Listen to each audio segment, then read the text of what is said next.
Round 14 of Super Rugby is done. There's only 4 weeks left, and what a great weekend of rugby we had. There were a lot of upsets. Let's get right into it.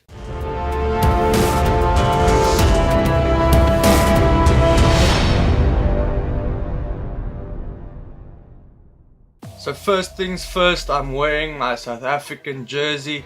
No South African team lost this week. There was only a draw and the Sharks had a bye. For the New Zealand teams, not that good. Only one team won this weekend. The best predictor in the Superbru pool, Bean, and the leader is still legendary by 2 points. And the pool is still very close. The Hurricanes lost to the Jaguares 28-20, and the Jaguares were just the superior team on the day. The Hurricanes, they're probably lucky that the score wasn't worse. I just loved watching this game. Both teams gave it a run with the ball, but the Jaguares ultimately were better. It was their first ever victory in Wellington, and guys that really stood out was their back line, and they had forwards that were standing out as well, but mostly the centers and the wingers played really well for the Jaguares. The Hurricanes, they will be pretty upset with this one. They could have made up a bit of ground on the Crusaders, who only drew this weekend in that New Zealand conference, but you can't win a game when you concede 19 turnovers. The attack was found wanting sometimes without Bowden Barrett in the team, who was rested this week, so that wasn't that good. And then they also missed 2 conversions. That could have meant the difference between getting no points out of the game or getting a bonus point for losing. Then it was the second game of the week and also the second upset of the week. The Bulls beating the Rebels 32-17, and the Bulls just stunned the Rebels with a very classy performance. I don't think the Rebels expected that for their first game, for the Bulls' first game on tour after being beaten that badly against the Crusaders last week. The Rebels, they could have made up a bit of ground on the Australian conference leader, the Brumbies, who were on a bye this week, so they actually could have passed them, but that ultimately did not happen. And the Bulls, this game meant that they regained the lead in the South African conference, passing the Jaguares, but both of them are on 32 points on the log. The Rebels, they enjoyed 60% of possession in this game, but they had 16 missed tackles, which isn't too bad if you look at the rest of the performances this year. And I think the Bulls also had 12 missed tackles, so in that respect they were pretty similar. The Bulls, it's their first win overseas since 2016. It was on an article on Facebook. I did share it on the Facebook page. If you want to check out the Facebook page, it's in the description below. Pollard, he was a standout player again. A really good game from him. Speckman as well. The defense of the Bulls was much better than last week against the Crusaders. They looked confident on defense again. The Rebels, they actually conceded less penalties than the Bulls, 7-11, but the Bulls took all their chances and ultimately did win the game. The third game of the week was also a shocker, the Blues beating the Chiefs 23-8. The Chiefs, it's their first loss in 16 games against the Blues, so the Blues weren't favourites in this one. In our pool, our Superbru pool, only 3 people predicted it. If you want to check out the Superbru pools, it's also in the description below. It's not too late to join. The game was very exciting. I loved watching it. There was a lot of running rugby. Both sides gave the ball a bit of flying time, so they passed around and they gave a few cross kicks and exciting moves like that.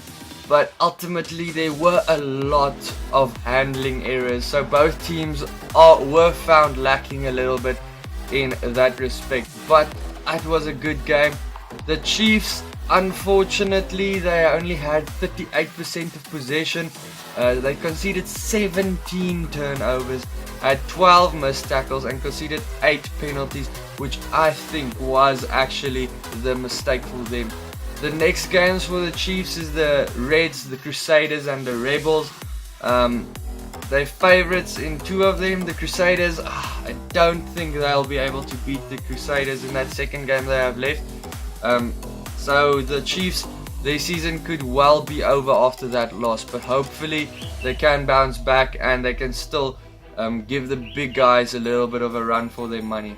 There was a controversial try again in this game. As the season has been going, there's been controversial tries almost every week.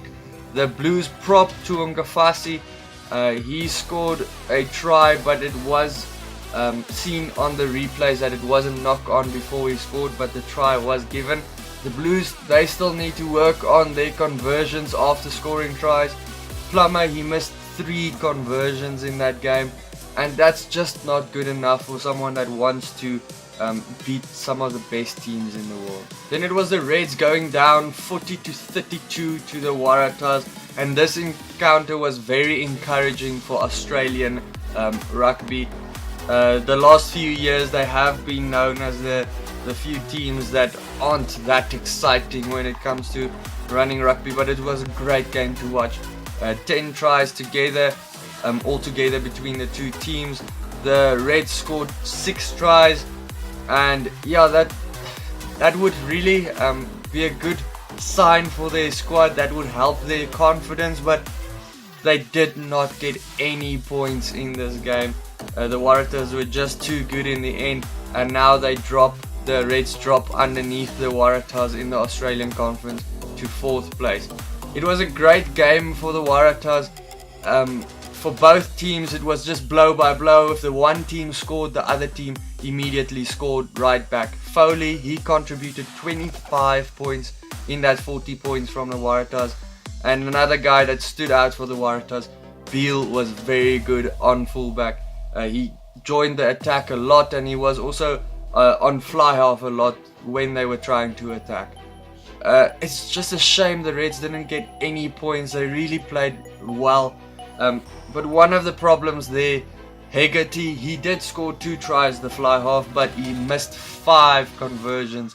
I mean, that's just very poor. If they did kick that over, they could have won this game. But ultimately, that's how it played out. There was very good tries in this game. If you want to check out any highlights, you can go over to my channel. There are playlists on how the tries went down and highlights for the weekend. Then it was the Lions beating the Highlanders 38-27 in Johannesburg. If you like the video so far and you enjoy the content, please consider pressing the subscribe button and the bell icon next to it if you want to get notified of anything else I post. Kwagga Smith for the Lions, he had a great game. He scored 2 tries. He was just all over the park on defense as well. He was so exciting. Every time he got the ball, he'd set someone up for a try or he made a breakthrough. It was great to watch from him. The Lions, they are now 3rd in the South African Conference, above the Sharks and the Stormers. But it wasn't their best performance by any means. Their defense was poor. They had a lot of handling errors, and their lineouts, Marks is still struggling. Even though Marks had a very good game all over the park, his lineouts are still a problem. The scrums and their conversions were flawless. That was a very good sign in their game. The Highlanders, they would really have wanted to win this game to get a little bit of space between them and the Blues, who are now under them by only 3 points, and they have a game in hand. So the Highlanders might lose their qualifying spot or their playoff spot come the end of the season. The Highlanders only 38% of possession, 24 missed tackles. Put a star next to that. That's the issue for them in that game, and they missed 3 conversions, which could have gotten them a bonus point loss. Then it was the thriller of the weekend, 19 all between the Stormers and the Crusaders. This game meant that only one Kiwi team won this weekend, where no South African teams lost. So that's a pretty good one for us. That's why I'm wearing the South African jersey. No one could have predicted this on the Superbru pools. If you want to check out that Superbru pools or maybe want to join it, It's in the description below. And I also didn't see it coming. Again, there was a little bit of controversy with a try that was disallowed with a forward pass. What can I say? It goes either way. It was a marginal call. It could have been forward, it could have been backwards. So doesn't matter what the TMO called, someone would have been unhappy with him.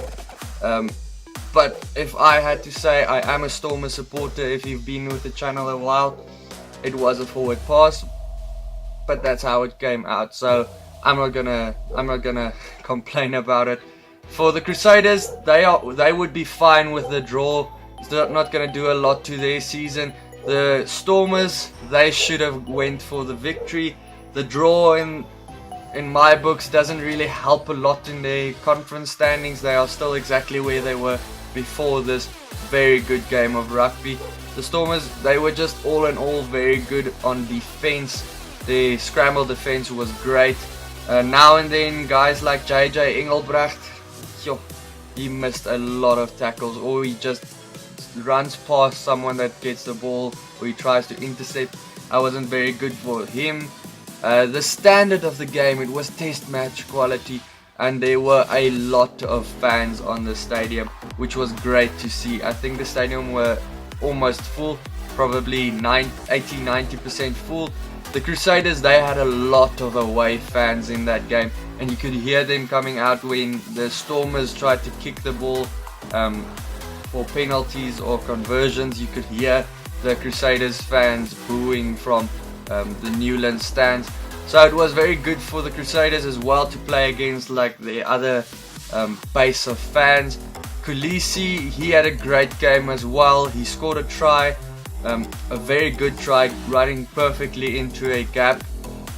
Like I said, there was a questionable call that he made to go to the poles, but Robbie Fleck, their coach, actually said that's what he wanted them to do. So that's then good for them if all of them see in the same line. The defense at the maul for the Stormers was very poor. The Crusaders scored 2 tries from that, so they really need to work on that. And it was a really great game. The Crusaders, 13 penalties in the game. In the prediction video before this weekend, I said if the Stormers capitalize on all the penalties that the Crusaders give away, because they tend to give away a lot of penalties in their own 22, they kick at goal, they could actually challenge the Crusaders in this game, and they did, so that's pretty good. And that was all the games for the weekend. If you want to check out the Dream Team video for this week, it will be somewhere on my left. Look in the description below to go to the Facebook page or the Superbru pools. And that's it for the week. Cheers.